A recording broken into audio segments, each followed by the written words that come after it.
할렐루야. 오늘 제목은 첫 번째 인 적그리스도 출현, 이렇게 제목을 정하고 함께 은혜 나누기를 원합니다.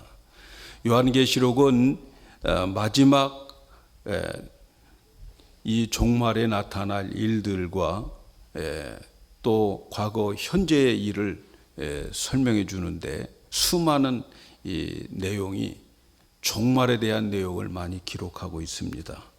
그래서 요한계시록 6장부터 18장까지는 재림전에 나타나는 이 환난과 재앙에 대해서 말씀을 하고 있습니다. 그런데 우리가 깊이 명심해야 될 것은 요한계시록이라고 하는 책은 공포를 주고 두렵게 하기 위해서 쓰여진 책이 아니라는 것을 깊이 명심하셔야 됩니다. 요한계시록은 위로와 격려와 소망을 주는 책입니다. 요한계시록은 해피엔딩으로 끝나는 책이에요. 이단들은 요한계시록을 가지고 겁을 주고 공포에 사로잡히게 해서 지금 다니는 교회를 빠져나와서 자기들에게 와야 된다고 손짓을 하고 있는 거예요. 우리는 종말의 7 교회를 우리가 앞에서 살펴보았습니다. 그리고 4장과 5장에 대해서 사도 요한이 하늘이 열린 그곳에 올라가서 하늘의 광경을 보는 내용이 4장과 5장의 내용이었어요. 그래서 이 하늘에 올라가서 보니까 하늘에서 하고 있는 그 천국 왕국의 모습은 예배드리고 있는 모습이었다. 그래서 그 모습은 우리가 앞으로 가서 드릴 우리의 예배인 거죠. 우리도 이 땅에서 예배를 드리고 이 예배의 연속이 하늘의 예배로 참여하는 거예요. 그래서 이 땅에서 우리는 예배를 즐거워해야 되고 예배를 가치 있게 생각을 해야 됩니다. 그 가치를 잊어버리면, 그 가치가 무엇인지를 모르면 그 가치 있는 것도 잃어버리게 되어 있어요. 그리고 요한이 또 본 것이 있는데 그 보좌에 앉으신 하나님의 오른손에 7 인이 찍힌 이 책이 있었다는 거죠. 비밀의 책, 7 인이 찍혔다고 하는 것은 완벽한 비밀의 책인 거죠. 그 책이 있었는데 그 책의 내용은 환난과 재앙과 심판에 관한 그러한 내용이에요. 그걸 보고 있을 때 한 힘센 천사가 누가 이 책을 펴거나 그 인을 떼기에 합당하냐, 이렇게 큰 소리가 나는데 정말 그 책을 떼서 그 책을 볼 사람이 없는 것을 사도 요한이 보고 울기 시작한 거죠. 사도 요한이 통곡을 합니다. 그때에 24 장로 중 한 사람이 사도 요한에게 울지 마라. 유다 지파의 한 사자가, 다윗의 뿌리에서 난 자가, 이긴 자가 있는데 그가 인을 뗄 것이다. 이렇게 위로를 해줍니다. 그래서 사도 요한이 이제는 그 인 뗄 사자를 기다리는데 사자가 아니었고 누구라고 그랬어요? 지난주에 어린 양이었다고 그랬어요. 그래서 그 어린 양이 인을 떼기 위해서 그 책을 받아들이는 장면이 계시록 4장과 5장의 내용입니다. 그리고 이제 6장으로 와가지고 그 6장에 와가지고 이 인을 떼기 시작하는데 그 인을 하나씩 앞으로 띄게 되는 것을 보게 될 텐데 이 모든 일들은 예수님 재림 전에 나타날 환난들을 말하고 있어요. 그리고 이 환난은 가면 갈수록 더 큰 환난들이 오게 될 것이다 라고 하는 거예요. 여러분, 참고로 요한계시록은 7이라고 하는 숫자가 굉장히 중요해요. 7 촛대, 7 교회, 또 우리가 지난주에 보았던 이 하나님의 오른손에 있는 7 인, 그리고 7 인이 끝나면 7 나팔이 나오고, 그리고 7 나팔이 다 부러지면 이제는 7 대접이 쏟아지게 되고, 그리고 마지막 결론이 두 가지로 나눠지는데, 하나는 믿지 않는 사람들은 지옥으로, 믿는 사람들은 영원한 새 하늘과 새 땅으로 들어가는 결론을 맺는 거예요. 그래서 믿는 사람들에게는 해피 엔딩으로 끝나게 되는 책이 요한계시록입니다.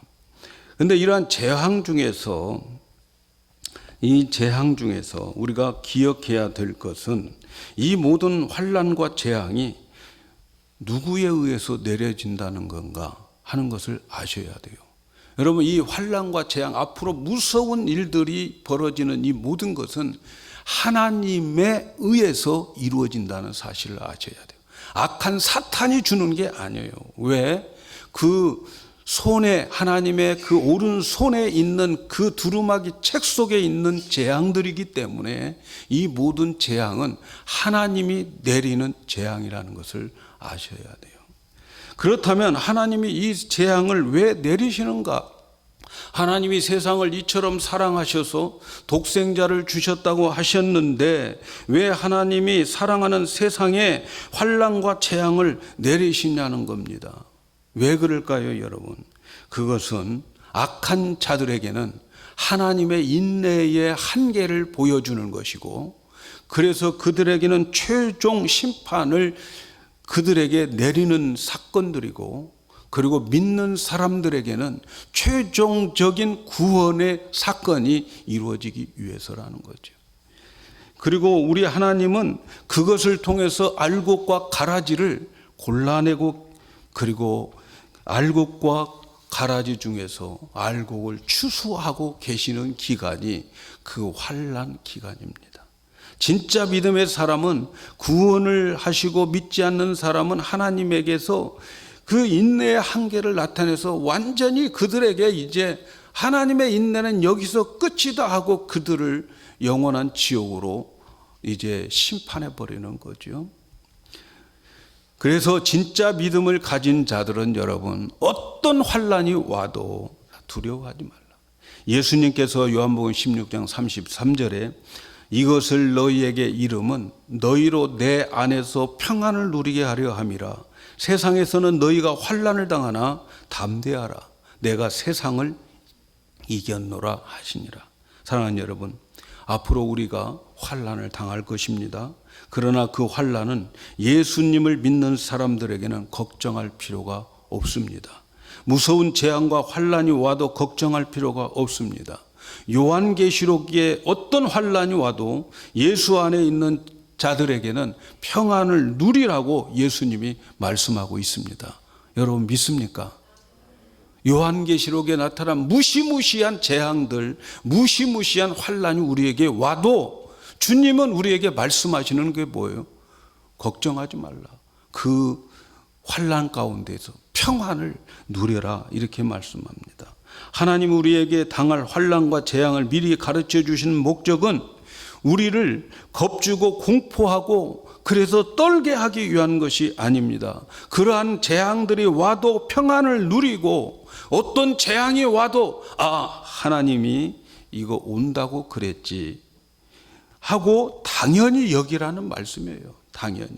그리고 그것이 와도 걱정하지 말고 그 평안, 그 재앙 속에서 평안을 누리는 게 예수 믿는 사람이라는 거예요. 믿습니까, 여러분? 담대하게 믿음을 지키라는 거예요. 믿으시기 바랍니다. 중요한 것은 무슨 일이 일어나는가 보다 내가 그 일을 어떻게 대하는가의 태도가 중요하다는 거예요. 이런 일이 일어나는 이유가 무엇인가를 알라는 거예요. 왜 이런 일이 일어났지? 이유를 알라는 거예요.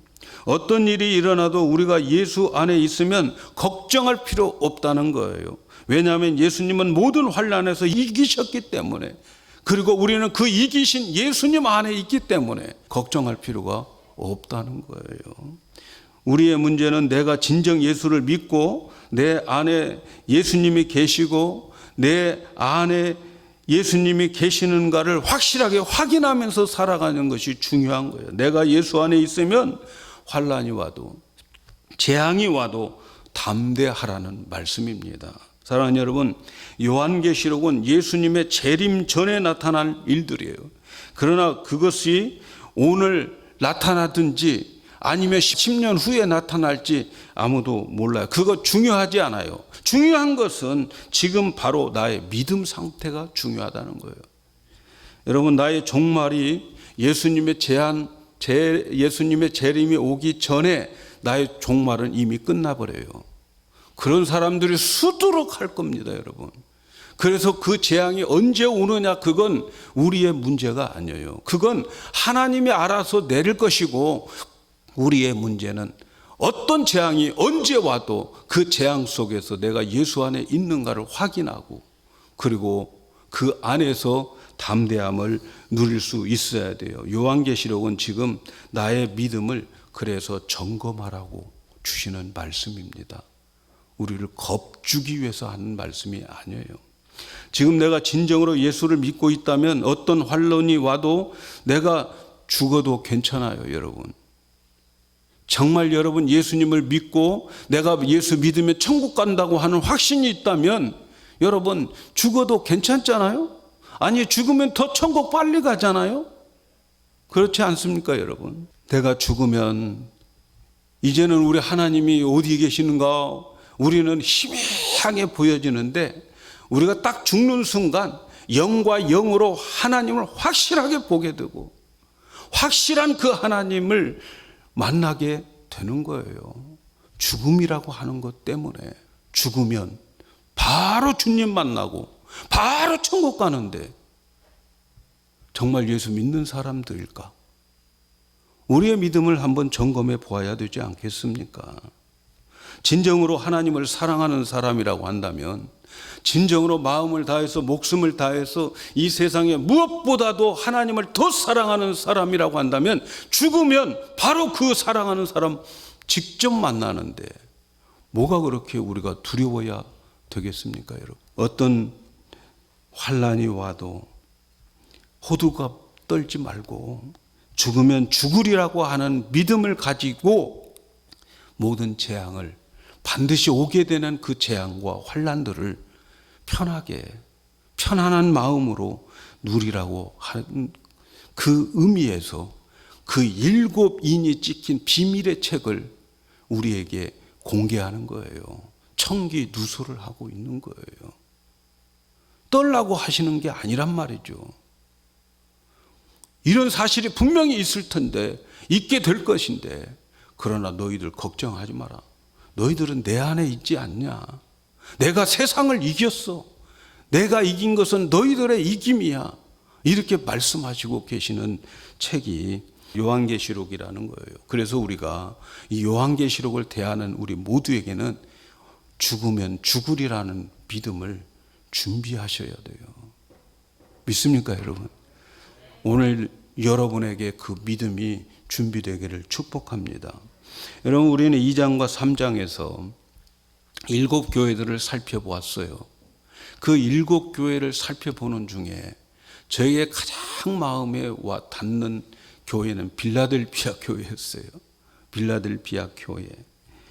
빌라델피아 교회는 정말 있는 듯 없는 듯, 가졌는지 안 가졌는지 모르는 듯한 아주 작은 교회였어요. 아주 작은 교회였어요. 그런데 그 교회에 하늘문이 열리고, 그리고 그 교회에 면류관이 준비되어 있었어요. 그 이유가 뭘까? 주님께서 분명히 말씀해 주시는데, 계시록 3장 10절에 내가 나의 인내의 말씀을 지켰은즉 내가 또한 너를 지키어 시험의 때를 면하게 하리니 이는 장차 온 세상에 임하여 땅에 거하는 자들을 시험할 때라. 빌라델피아 교회가 이제 장차 온 세상에 오는 시험, 이 시험은 시련이에요, 시련. 이런 시련이 오게 될 것인데 그 시련 속에서 내가 너희들을 지켜주시겠다. 그 시련이 그런 때를 면해주겠다는 거예요. 그게 와요. 오는데 이 사람들에게는 왔는지 안 왔는지 모를 정도로 지나가게 해주겠다는 거예요. 왜? 너희들이 작은 힘을 가지고 내 말을 지켰기 때문이라는 거죠. 내 말이 뭘까요? 예수님이 평생 제자들에게 가르친 내 말을 지키라고 하는 게 뭐예요? 하나님 사랑, 이웃 사랑인 거죠. 그런데 그 말씀을 오늘은 너희들이 인내의 말씀을 지켰기 때문이다라고 말하고 있습니다. 여러분, 인내의 말씀이 뭘까요? 여러분, 인내의 말씀은 사랑의 말씀, 사랑. 사랑은 인내입니다. 사랑은 언제나 오래 참고 시작해서 인내로 시작해서 모든 것을 참으며 모든 것을 견디니 인내로 끝나는 것이 사랑인 거죠. 여러분, 저는 우리 교회가 이 빌라델피아 교회처럼 우리는 작지만 있는 듯 없는 듯 하지만 그러나 우리들의 마음과 정성을 다하여서 정말 이웃 사랑하고 하나님 사랑하는 교회가 되면 어떠한 환경, 어떠한 환난, 어떠한 재앙이 우리에게 와도 걱정할 거 있어요, 없어요? 없어요, 여러분. 그런 교회가 되기를 꿈꾸고 있습니다. 여러분도 그런 교회가 되기를 축복합니다. 정말 인내의 말씀, 이웃 사랑하고 하나님 사랑하다가 어떤 환난이 와도 지나갔는지 안 지나갔는지 알 수 없는 그러한 성도가 되기를 주님의 이름으로 축복합니다. 사랑하는 여러분, 앞으로 우리에게 나타날 환난과 재앙을 공부하면서 다시 한번 지금부터 계속 환난과 재앙에 대한 말씀을 전할 텐데 다시 한번 강조하는 것은 이 책은 공포의 책이 아니라는 것. 여러분 꼭 명심하시고 이 말씀을 앞으로 받기를 바랍니다. 무슨 일이 일어나는가가 아니라 어떤 태도로 살아야 하는가에 더 관심을 가지고 절대로 이단의 유혹에 넘어가지 않기를 주님의 이름으로 축복합니다. 오늘 말씀에 예수님께서 하나님의 오른손에 7인이 찍힌 비밀의 책을 취하여서 첫 번째 이 시를 오픈합니다. 첫 번째 도장을 떼어냅니다. 기억해야 될 것은 여러분, 이 도장을 띄는 분이 누구라고요? 누구예요? 어린 양 예수입니다, 여러분. 믿습니까? 지난주에 봤잖아요. 어린 양 예수였어요. 우리를 위해서 십자가에서 죽으시고 당신의 피로 우리를 사신 그분이 뛰고 계신다는 것을 아셔야 돼요. 그분이 뛸 때에 이런 재난들, 재앙들, 환난들이 온다는 것은 여러분 우리를 죽이려고 그럴까요, 여러분? 여기서부터 여러분 마음을 여셔야 돼요. 누가 뛰고 계시다고요? 나를 가장 사랑하시는 예수님이 이 인을 띄고 계십니다. 1절에 보니까 인봉 중에 하나를 떼니까 네 생물 중에 한 천사가 천둥 소리와 같은 소리로 오라 이렇게 고함을 지릅니다. 그러자 2절에 이렇게 나타납니다. 내가 이에 보니 흰말이 있는데 그 탄자가 활을 가지고 면류관을 받고 나아가 이기고 또 이기려고 하더라. 여기에 중요한 말들이 나오잖아요. 흰색, 흰말, 그 다음 흰말을 탄 자, 그리고 그가 활을 가졌고 면류관을 받아 쓰고 이기고 또 이기려고 하는 거예요. 여러분, 여기에 나와 있는 이 사람이 과연 누군가 하는 것을 우리가 아는 것이 너무너무 중요해요. 이 계시록의 인을 풀어가는 데 아주 중요한 요소입니다. 여기에 나타나는 첫 번째 나타나는 흰말을 탄 자가 누굴까? 누굴까? 많은 사람들이 이 흰말을 탄 자 예수 그리스도라고 말합니다. 그러나 여러 견해가 있지만 예수 그리스도 아닙니다, 여러분. 어떤 사람이 흰말을 탔느냐 하는 것이 그 흰말을 타고 있는 사람의 모습을 자세히 봐야 돼요. 자세히. 흰말 탔다고 다 예수님이라고 말하면 안 돼요. 자, 이 내용을 살펴보면 먼저 예수님이 아니라는 것을 제가 증명하는데 이 인을 띄신 분이 누구예요? 예수님이 인을 띄는 거예요. 이 예수님이 인을 띄는데 나타난 자가 예수가 될 수 있겠습니까? 그건 논리적으로 성립이 안 되는 거예요. 예수님이 인 떼는데 예수님이 흰말 타고 그건 말이 안 되는 거예요. 그 다음에 면류관을 받은 사람이 말을 탔는데 여러분, 예수님은 면류관 받는 분이 아니에요. 예수님은 면류관을 씌워주는 분이고 원래 예수님에게는 면류관을 쓴 왕 중의 왕이신 거예요. 그런데 이 사람은 면류관을 받아 쓰고 온 사람이에요. 면류관을 받아. 그리고 이 면류관도 보세요. 이 사람이 이기고 또 이기려고 한다 이래요. 이기고 또 이기려고 한다. 완전히 이겼습니까? 아니에요. 완전히 이기지 않았음에도 불구하고 면류관을 쓰고 있다는 건 가짜인 거죠. 가짜. 가짜요. 그리고 이 흰말을 탄 자가 활을 가지고 등장을 합니다. 여러분, 예수님은 활 가지고 등장하시는 분이 아니에요. 예수님은 하나님의 말씀인 검을 가지고 등장하시는 분이에요. 그런데 이 흰말 탄 자는 활을 가졌어요. 활을. 요한계시록 19장에 비슷한 내용이 나와요. 요한계시록 19장 14절 이하에 보면 하늘에 있는 군대들이 희고 깨끗한 세마포를 입고 백마를 타고 그를 따르더라. 그 입에서 예리한 검이 나와요. 검이 나오니 그것으로 만국을 치겠고 친히 저희를 철장으로 다스리며 친히 하나님 곧 전능하신 이의 맹렬한 진노와 포도주 틀을 받겠고, 예수님 백마를 탔어요. 하얀 말을 탔는데, 그런데 그 입에 뭘 가지고 나와요? 검을 가지고 나와요. 말씀인 검을 가지고 나와요. 그런데 첫 번째 인을 뗀 사람은 흰 말을 탔는데 뭘 가지고 나온다고? 활을 가지고 나와요. 활. 여러분, 6장에서 활의 정체를 에스겔 39장에 보면은 이 활을 가진 자들은 하나님과 하나님의 백성들을 대적하는 자들이 활을 가지고 나오는 거예요. 활을. 그래서 이 모든 것을 종합해 보면 첫 번째 인을 떼었을 때 등장하는 흰말 탄 자는 예수 그리스도를 흉내내고 나타난 자라는 것을 알 수 있어요. 예수 그리스도 비슷하게 흉내를 내고 나타난 자입니다. 그 예수 그리스도를 흉내를 나타난 게 뭡니까, 여러분? 예수님 흉내 나타난 걸 뭐라고 말해요? 그걸 적 그리스도라고 말하는 거예요. 그러니까 어린 양 예수가 7인 가운데 첫 번째 인을 오픈할 때에 나타나는 그 흰말 탄 자는 예수님을 흉내내고 나타난 적 그리스도예요. 이해가시죠? 마태복음에 보면 제자들이 예수님에게 말세가 되면 무슨 일이 일어납니까? 라고 질문을 합니다. 마태복음 24장은 계시록장하고 비슷해요. 예수님이 말씀하신 계시록이에요. 그런데 거기에 24장 3절에 이렇게 예수께서 감람산 위에 앉으셨을 때, 그래서 감람산 강화라고 그러는 거죠.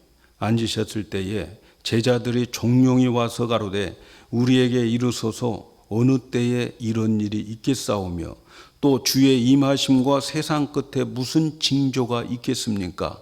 물을 때에 예수님 첫 번째 징조가 예수께서 대답하여 가라사대 너희가 사람의 미혹을 받지 않도록 주의하라. 많은 사람이 내 이름으로 와서 이르되 나는 그리스도라 하여 많은 사람을 미혹해 하리라. 주님 가까워지고 말세가 가까워질 때에 첫 번째 나타나는 징조가 뭐예요? 적 그리스도, 가짜 예수가 나타나는 거예요. 그래서 그들이 내가 예수다 이렇게 사람들을 미혹해 하리라 말씀합니다. 사랑하는 여러분, 하나님이 오른손에 있는 그 책을 예수님에게 어린 양에게 주었을 때에 첫 번째 등장한 그 말 탄 사람이 예수 그리스도 흉내를 내고 예수 그리스도 비슷하게 나타나는 적 그리스도였어요. 그들도 성경을 말합니다. 그들도 예수님을 말합니다. 그들도 교회를 말합니다. 비슷합니다. 그들도 십자가를 말합니다.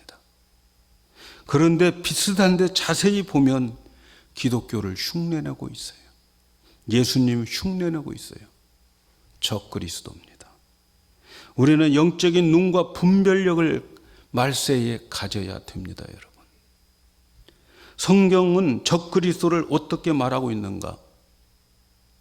요한일서 4장 1절에서 5절에 있는 말씀을 제가 읽어드릴게요. 사랑하는 자들아, 영을 다 믿지 말고 오직 영들이 하나님께 속하였나 시험하라. 많은 거짓 선지자가 세상에 나왔음이니라.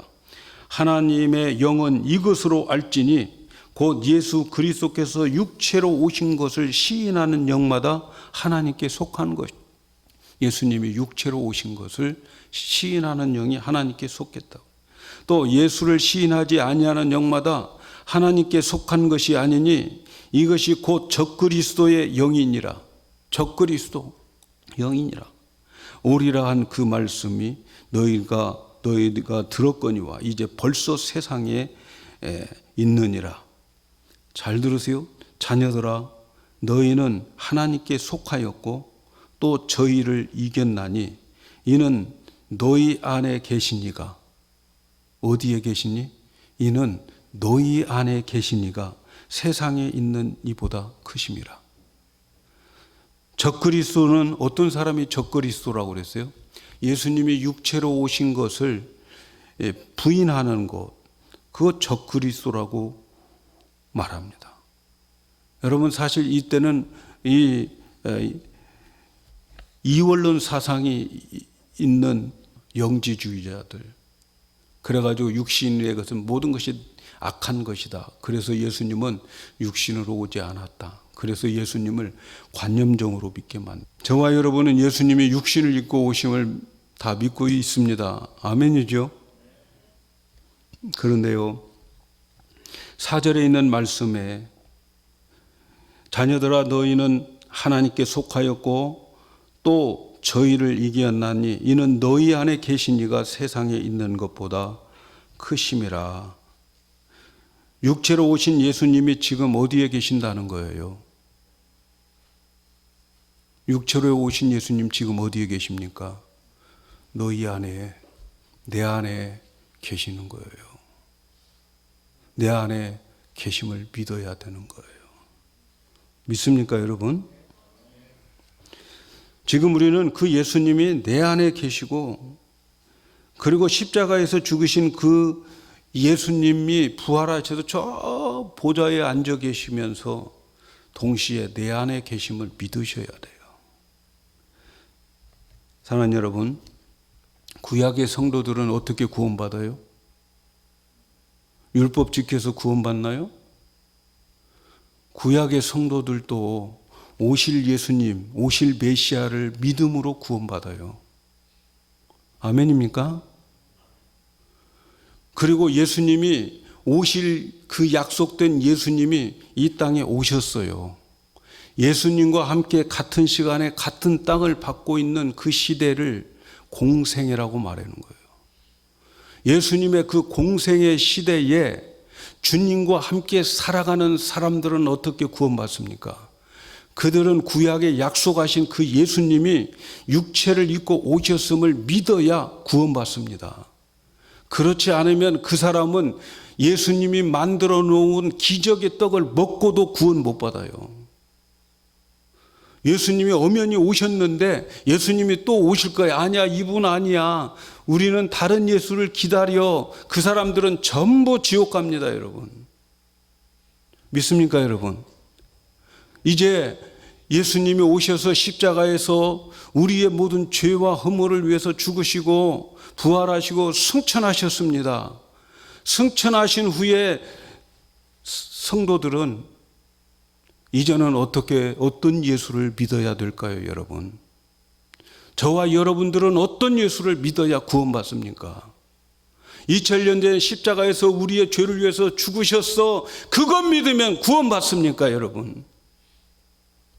그 예수님이 이제는 성령으로 내 안에 계심을 믿어야 구원받습니다, 여러분. 예? 믿으시기 바라요. 그래서 예수님을 믿으면 내 마음에 성령이 오게 되는 거죠. 그래서 고린도후서 1장 22절에 우리에게 인치시고 보증으로 우리 마음에 성령을 주셨어요. 그래서 성령님은 우리 마음에 계시는 거예요. 여러분, 성령님께서 하시는 사역이 뭘까요? 우리 마음에서 성령님께서 하시는 사역이 뭘까요? 요한복음 15장 26절에 내 아버지께로부터 너희에게 보낼 보혜사 곧 아버지께로 나오시는 진리의 성령이 오실 때에 그가 나를 증거하리라. 성령의 사역은 예수를 증거하는 거예요. 여러분 안에 예수님이 계시는 것을 성령님이 증거해서 내 안에 예수가 계심을 믿게 만드는 거예요. 성령님은 내 마음에서 예수를 증거해서 그 예수로 살게 하는 거예요. 그래서 오늘날 갈라디아서 2장 20절에 내가 그리스도와 함께 십자가에 못 박혔나니 그런즉 이제는 내가 산 것이 아니요 오직 내 안에 그리스도께서 사신 것이라. 이제 내가 사는 것은 육체 가운데 사는 것이 아니고 나를 사랑하사 나를 위하여 자기 몸을 버리신 하나님 아들, 내 안에 계신 그 아들의 믿음으로 사는 거예요. 내 믿음이 아니에요. 우리 한국말은 아들을 믿는 믿음이라고 나와 있는데 사실 번역이 잘못됐어요. 그 아들의 믿음으로 사는 거예요. 예수님의 믿음으로 사는 거예요. 믿으시기 바랍니다. 그래서 우리는 내 안에 성령께서 증거하시는 예수님으로 살아가야 돼요. 이것이 기독교의 삶은 십자가에서 죽고 예수로 사는 거예요. 예수로. 예수 믿고 산다고 하지만 내 안에 계신 그분으로 살지 않으면 기독교 비슷할지 모르지만 진짜 기독교 아닙니다, 여러분. 이것을 아셔야 되죠. 기독교 비슷해요. 그런데 진짜 기독교가 아니에요. 오늘 비슷한 이단들이 들어오지요. 성경을 가르치면서 우리의 은혜의 구원을 교묘하게 인간의 행위를 가르쳐서 율법주의자로 만들어버리고 기독교를 비빔밥 만들어버렸어요. 성경을 십자가의 구원에다가 인간의 행위를 강조하는 교묘한 율법주의자들을 조심해야 됩니다. 비슷한 것 같지만 아니에요, 여러분. 성경을 많이 읽고 성경을 많이 알고 있지만 그 말씀을 지키는 데는 자기의 의지와 인내와 노력과 훈련으로 예수를 닮아가려고 하는 자들은 비슷한 예수를 믿는 것이지 기독교 아닙니다. 기독교 아니에요. 기독교는 돛 닦아서 예수를 닮아가는 종교가 아닙니다, 여러분. 성령의 능력으로 되어지는 거죠. 우리가 알고 있는 말씀들을 하나님이 지켜주시는 거예요. 내 인내와 노력과 끈기와 훈련으로 그 말씀 지켜나가는 것이 아니고 주어가 하나님이에요. 하나님이 지켜주신다는 것이 새 언약인 거죠. 새 언약. 모든 주어가 하나님이 되어서 하나님이 마음을 주어서 그 마음으로 그냥 살아가는 거예요. 그러면 율법의 의가 다 이루어져 버리는 거예요. 주어가 하나님인 겁니다. 예레미야 31장 33절에 새 언약을 이렇게 나 여호와가 말하노라. 그러나 그날 후에 내가 이스라엘 집에 세울 언약은 이러하니 곧 내가 나의 법을 그들 속에 두고 마음에 둔다는 거예요. 마음에 기록해버려요. 나는 그들의 하나님이 되고 그들은 내 백성이 되리라. 하나님의 말씀을 지금 내 마음에다가 기록해 줘버리면 그 말씀이 내 마음이 되고 그 마음으로 살아가는 거예요. 그 마음 누가 만들어 주셨어요? 하나님이 만들어 주신 거예요, 여러분. 내 마음에 계신 성령님이 주님의 말씀을 마음에 기록하고 그 말씀이 내 마음이 되게 하여서 하나님이 순종하게 만드는 것이 기독교입니다. 내 의지와 내 노력과 내 인내와 훈련으로 만들려고 하는 것은 기독교 비슷한 거예요. 예수님 비슷한 거예요. 오늘날 여러분, 우리들은 이 영안이 열려져야 돼요. 그런데 비슷한 기독교들 성경을 가르쳐 주잖아요. 말씀 많이 공부해. 그래서 말씀을 알게 합니다. 그리고 나서 결론이 뭡니까? 그러니까 너는 노력하고 내 의지와 인내와 훈련으로 그렇게 살아라. 여러분, 이건 기독교 종교를 만드는 거예요. 진짜 기독교 아니에요, 여러분. 오늘 말씀이 이해되기를 축복합니다. 비슷한 기독교는 성경을 그렇게 가르쳐 줍니다. 그래서 인간의 노력과 의지와 인내와 끈기와 도 닦아가지고 그렇게 되라고 가르칩니다. 성령의 음성을 듣고 성령께서 내 마음에 기록되어지면 그 주님의 마음을 가지게 돼서 주님으로 살아가는 것이 진짜 기독교입니다, 여러분. 사랑하는 여러분, 말씀을 마치겠습니다. 다시 한번 강조합니다. 우리의 관심은 어떤 재앙이 오는가가 아니고 내가 어떤 믿음을 가지고 있는가에 초점을 맞추시기를 바랍니다. 요한계시록에 나타난 환난과 재앙을 믿지 않는 자들에게 하나님의 인내를 스탑시키고 그리고 믿는 우리에게는 구원의 완성을 주기 위해서 이런 재앙들이 옵니다. 그러니까 우리는 예수 안에 있습니다. 진짜 믿음이 있다면 어떠한 재앙과 어떠한 환난이 우리에게 와도 걱정할 게 있어요, 없어요? 없습니다. 아멘입니까? 없어야 됩니다. 그게 두렵고 떨고 있다면 나는 아직 주 안에 있는 자가 아닙니다. 사랑하는 여러분, 우리는 분명히 영적 분별력을 키워야 됩니다. 그래서 비슷하게 된 흰말탄 그 적그리스도를 우리는 볼 수 있는 영안이 밝아져야 되고 거기에 현혹되거나 거기에 넘어가서 공포에 떨면서 이단에 들어가지 않기를 예수님의 이름으로 축복합니다.